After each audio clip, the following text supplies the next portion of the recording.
தவறு செய்கிறாரோ அதை எந்தவித பாரபட்சம் இல்லாமல் தண்டிப்பது சனி பகவானோட வேலை. சிறைக்கு அனுப்பாமல் விடமாட்டேன் என எச்சரிக்கை விடுத்த பாஜக மூத்த தலைவர் ஹெச் ராஜாவுக்கு அமைச்சர் சேகர் பாபு பதிலடி கொடுத்துள்ளார்.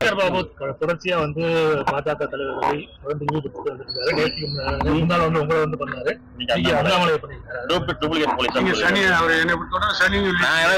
பீடையினே இருக்கட்டும், சனி என்ன பீடை என்ன, ஆனா நான் அவருக்கு சனின்னு நான் ஒத்துக்கிட்டேன் நேத்தி.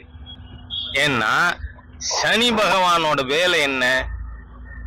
யார் தவறு செய்கிறாரோ அதை எந்தவித பாரபட்சம் இல்லாமல் தண்டிப்பது சனி பகவானோட வேலை. அதனால மாசாணியம்மன் கோவில் நிதிய எடுத்து என்ன பண்றதுக்கு, ரிசார்ட் கட்ட கரெக்டான வார்த்தைகள் பிரயோகிக்கணும். நம்ம இந்த தமிழகத்துல ஹிந்து சமுதாயத்தை பிடிச்ச பீட இந்த சேகர் பாபு என்ன திட்டம் போட்டாரு? மாசாணியம்மன் கோயில் இருக்கிற ஃபண்டு 3.5 crores எடுத்து ரிசார்ட் கட்டணும்னு. அதுல நம்ம நண்பர் கூடுவாஞ்சேரி பாஸ்கர் வழக்கு தொடர்ந்து அந்த திட்டத்தை கைவிடுறோம்னு இந்த அரசாங்கம் சொல்லி இருக்கு. ஆமா, ரிசார்ட் கட்டி என்ன பண்ணுவீங்க? ஞானசேகரனுக்கு லீஸ்ல விடுவீங்களா? அந்த சாருக்கு வசதியா இருக்கட்டும்னு. என்னையா மானங்கட்ட பொழப்பா இருக்கு தமிழ்நாடு அறநிலைத்துறையோட பொழப்பு. கோவில் பணத்தை எடுத்து ரிசார்ட், இந்த கொள்ளைகள் அத்தனைக்கும் அவரோட பர்சனல் கிரிமினல் ஆக்டிவிட்டிஸுக்கும் I am privy to many information.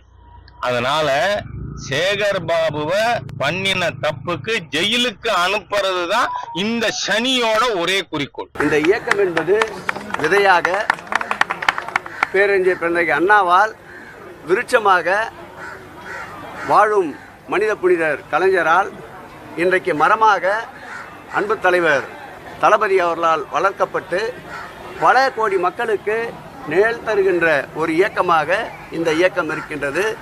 ஆகவே திராவிட முன்னேற்ற கழகத்தை பொறுத்தளவில் கூவுகின்ற குயிலாகத்தான் இருக்கின்றது, கூண்டு கிளியாக அல்ல. இதற்கெல்லாம் ஊசிப்போன பண்டமாக இருக்கின்ற பாரதிய ஜனதாவை 2026 மக்கள் தூக்கி எறிவதற்கு தயாராக இருக்கின்றார்கள்.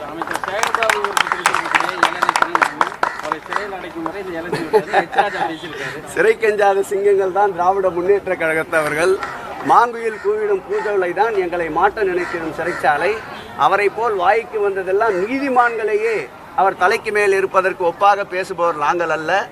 எங்களுக்கு கற்றுக் கொடுத்தவர்கள் கடமை, கண்ணியம், கட்டுப்பாடு ஆகிய கொள்கையின்படி செயல்படுபவர். வரட்டும், சிறை என்றாலும் சிரித்த முகத்தோடு எதிர்கொள்வதற்கு தயாராக இருப்பதுதான் திராவிட முன்னேற்ற கழகம்.